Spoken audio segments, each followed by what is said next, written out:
हृदयारविंदे भवम भवानी सहितुम नमामि। बाबा ध्यान मगन बैठे हैं, नारद जी आके कहते हैं माता जी प्रणाम।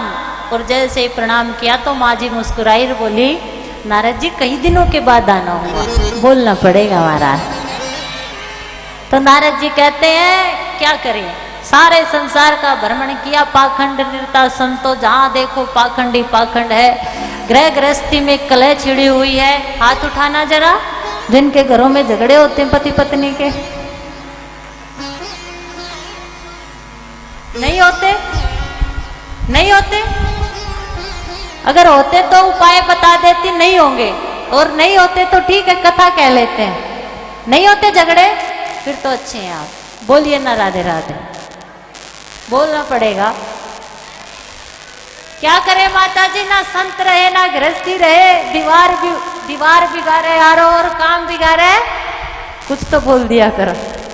जिस घर में माँ बाप की चलनी चाहिए, भाइयों की चलनी चाहिए, वहाँ साले सालियों की चलती है, बस हिसाब किताब ही बिगड़ गया। कोई प्यार प्रेम तो घर में है ही नहीं। और जब इतना ज्यादा संसार के बारे में कहा तो माता जी कहती रे नारद जी ऐसी कैसी बात कर रहे हो आप, मेरे घर को देखिए, मेरे घर को देखिए। बोले बाबा सिंह पर चलते हैं, मैं शेर पर चलती हूँ, गणेश चूहे पर चलते हैं, और मेरा पुत्र कार्तिकेय मोर पर चलता है, बिच्छुओं को तन पे लिपटाए रहते हैं मेरे महादेव। विभिन्न प्रकार के जीव होते हुए भी कभी कलह नहीं होती, झगड़ा नहीं होता। अब आप यहीं से भोले बाबा और भोले बाबा के परिवार से सीख लीजिए कि ना सास बहू के जैसे हो सकती, ना बहू सास के जैसे हो सकती है, बोलना पड़ेगा हमारा। ना बाप बेटे के जैसा बेटा, सब विभिन्नता होते हुए भी उसमें एकता को रखते हुए आपको अपने परिवार को एकता में संजोए रखना है और प्रेम से रहना है। और मेरे भोले बाबा को देखिए, वो तो मुझसे इतना प्यार करते हैं कि एक भी बात नहीं छुपाते, बोलना पड़ेगा महाराज। मेरे भोले भाले भोलेनाथ मुझसे छुपाए ना एक भी बात, करते हैं इतना प्यार। और मेरा प्यारा सा संसार है। अब ज्यादा माता जी कह रही तो नारद जी कहते माँ जी एक बात तो बता दो, जो मुंडों की माला भोले बाबा नित्य प्रति अपने गले में धारण किए हैं, ये मुंड किसके हैं, बोलना पड़ेगा। और आग लगाने के लिए तिल्ली ही काफी है, किसके हैं? ना पार्वती ने आज तक पूछा, ना भोले बाबा ने बताई। अब तो मन ही मन में उदास हो गई और आग लगा के बाबा जी निकल गए, बोलना पड़ेगा। अब तो जैसे ही महादेव ने आंखें खोली पार्वती रूठ गई। क्या हुआ? आप तो बड़े कपटी हो, कपटी नहीं महाकपटी हो। मैंने किया क्या है? अरे मैं तो आपको समझती थी कि आप मुझसे एक भी बात नहीं छुपाते। अरे ये मुंडों की माला ना रात को गले से निकालते हो ना दिन को निकालते हो, समाधि में बैठते हो तब भी निकालते, ये मुंड है किसके? और भोली सी पार्वती के गुस्से और रूठने के स्वभाव को सुनकर भोले बाबा मुस्कुराए। तो यहाँ जितने भी भाई बैठे हैं वो यहाँ इस बात से ये सीख ले कि पत्नी चाहे कितना भी आपको कुछ कहे, आप मुस्कुराना मत छोड़िए, आप मुस्कुराइए। क्योंकि विष पीने वाले महादेव भी कहते हैं, जो अमृत पीते उन्हें देव कहते हैं, विष पीते महादेव कहते हैं, और जो रोज पीते उन्हें पति देव कहते हैं। तो आप भी किसी देवता से कम नहीं है, लेकिन मुस्कुराइए।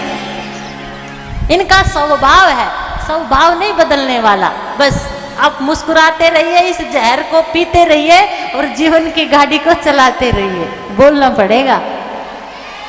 तेरे ही मुंड है मेरे मुंड, पता नहीं कितनी बार तूने जन्म लिया है, तेरे मुंडों को धारण करके घूमता रहता हूँ। तू बार बार जन्म लेती है, मरती है। तो पार्वती कहती है मैं ही मरती हूँ, तुम नहीं मरते। देखिए पति पत्नी में कलह हो जाती है, पति पत्नी में प्यार भी होता है। जहाँ प्यार होता है वहीं तो झगड़ा होएगा ना। अब हाँ भरती है कि हाँ होता है। एक पति पत्नी की लड़ाई हो गई और पत्नी ने सुबह सुबह कहीं से देख के आया होगा, किसी घर में अच्छी सी रोटी देख के आया होगा, तो पत्नी से कहता है ऐसे नहीं ऐसे बना, ऐसे नहीं ऐसे बनाओ। पत्नी को आया गुस्सा और उसने बेलन सिर पे मारा, बोलना पड़ेगा। अब जैसे ही मित्रों के साथ सुबह घूमने गया तो मित्रों ने कहा ये क्या हो गया? उसने कहा नहीं नहीं नहीं नहीं नहीं कुछ नहीं हुआ। उसने कहा भाई क्या हो गया? और उसने पत्नी ने जब रोटी दी तो कहता घी लगा, और उसको आया गुस्सा, उसने बेलन मार दिया। तो भाई साहब से कहता रे सीढ़ियों से गिर गया, बस ऐसे ही चोट लग गई। तो कहता घी लगा ले। तो उसने कहा घी तो मांगा था, घी तो मांगा था। कभी कभी ना चाहते हुए भी पता नहीं समय परिस्थिति के अनुसार कुछ बोल दिए जाते हैं, लेकिन उन पर काबू पाइए, संयम करिए, मुस्कुराइए, रहना तो साथ ही है। मैं ही मरती हूँ, आप नहीं मरते, मैंने अमर कथा सुनी है। और बार बार यत्न प्रयत्न कहने पर भोले बाबा ने जैसे ही पार्वती को यही कथा कहना प्रारंभ किया, पार्वती को नींद आ गई और वहां छोटा सा सुख बैठा था, उसने संपूर्ण कथा को सुना है। और बाबा को गुस्सा आया, इसने कथा चोरी से सुनी, और उस सुख को मारने के लिए त्रिशूल लेकर जैसे ही भोले बाबा दौड़े हैं, जटाटवी गलज दलज प्रभा पावित स्थले गलेव लंब लंबी ताम भुजंग तुंग मल्लिका। भागवत ही आपको बता सकती है कि भागना नहीं, भागना नहीं है।